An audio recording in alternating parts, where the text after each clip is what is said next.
Tapos na ang 2 linggong deliberasyon ng Senado sa panukalang 2024 National Budget.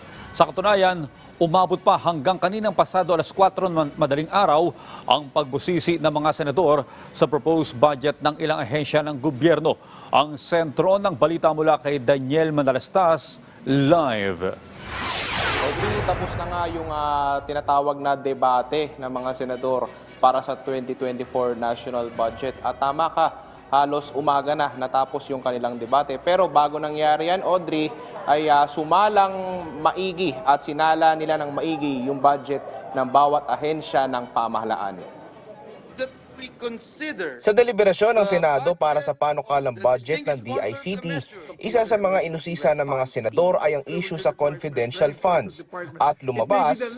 So initially they asked for 300 million, but now we were able to return 280 million, but the committee was able to find a way so that we will still be able to supply the needs of the DICT for them to be able to do their functions properly, but now in a line item budget so that it's easier for us to be able to monitor how it's implemented. Ilan sa nakatakdang paglipatan ng confidential funds na una ng hiniling ng DICT ay para sa pagpapaunlad ng kanilang teknolohiya.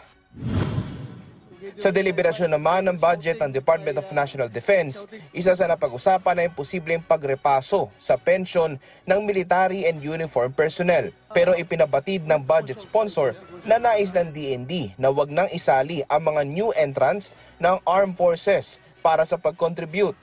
Pero the stand of the DND right now is even more noble. Because ang stand nila is talagang totally non-contributory. Kahit na yung new entrant, walang contribution. So mas magaling sila mas malaki yung puso nila kaysa atin siguro. Isama mo na rin po yung mga ibang uniform personnel, not only limited sa military. Kasi since police ka, ikaw naman ang chairman po ng Peace and Order.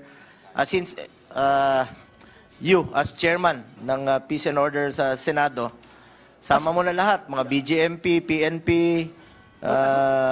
jail. Alam kong hindi sakop po ng... hindi sakop, Your Honor, pero according to the Secretary, with the present resources that the AAP, has right now.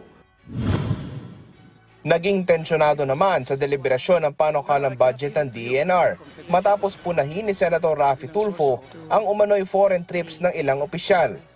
Ang gusto kasi malaman ng mga taga-DENR mismo, saan na yung makikita namin na nagbunga yung kanyang foreign trips. Our benefactors are all foreign countries. Nagbibigay sila sa atin ng fund, ng loans for this kind of projects. Parang very concerned sila about the environment. Kaya palaging foreign. Malimit sa abroad, marami din yung complain na yung mga climate change commission, palagi rin sila sa abroad kasi marami silang kasi ang disaster, this environmental problems, they always require it's more of not local, it's more of international. Pino na rin ni Tulfo pati na ang umano'y ginagawang hakbang sa Masungi Geo Reserve. Well, can I see the list kung sino tong 11 na ito na pumayag na ma-exploit po yung ating environment doon po sa Masungi? Sa amin, yung mga local mahilig. I need the list of those people na pumayag. I know. Pero ang selection process ninyo, kailangan meron pong IPs doon. Ayun, pina-follow. Kaya nga, paano po sinelect yung IPs? May I know? From the experts? Baka hindi naman pumirma yung eyepiece. Alam nyo, miski eyepiece, naaano din yan eh. Nai-influence din yan eh. Ay, dapat hindi. Ay nako, tell it to the Marines. Sorry, tell it to the Marines. Dapat hindi po. Kasi kawawa naman po yung mga eyepiece. Sa aking legislated protected area, nangyayari yan. Yung mga barangay nai-influence eh. Kawawa naman po yung mga eyepiece. Kulang nga po sa pinag-aralan, kulang po sa kaalaman. And then, i-exploit po natin.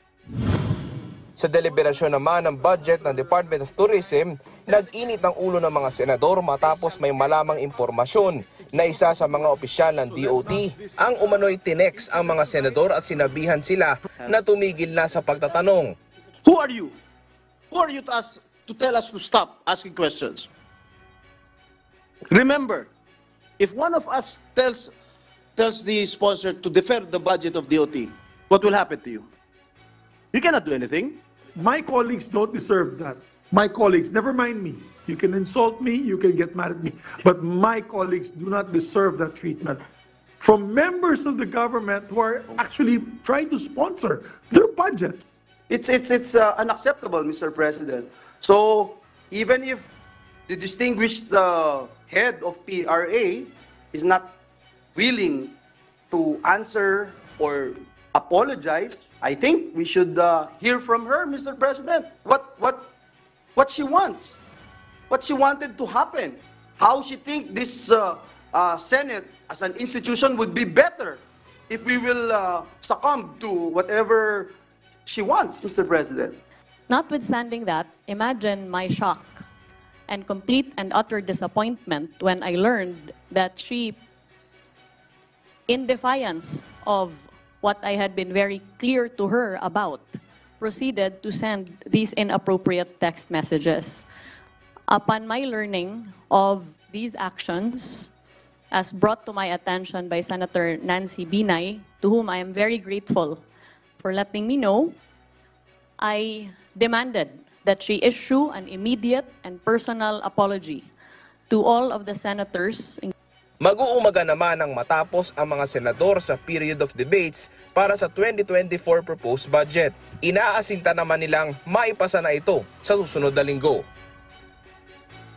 Audrey, linawin ko lamang, no, hindi porke natapos na yung period of debates ay tapos na yung budget, yung whole process ng budget deliberations dito sa Senado. Dahil dadaan pa yan sa period of amendments, kung saan ito yung panahon kung saan pwedeng magsingit yung mga senador na kani-kanilang mga amyenda sa panukalang 2024 national budget. At matapos ang period of amendments, daraan naman yan sa pag-aproba nila kung saan pagbobotohan ng mga senador itong panukalang budget. At matapos aprubahan at pagbotohan ng mga senador ng panukalang budget, daraan pa ito sa Bicameral Conference Committee kasama naman yung mababang kapulungan. So, mahaba-haba pa ang proseso nitong budget para sa taong 2024. Audrey?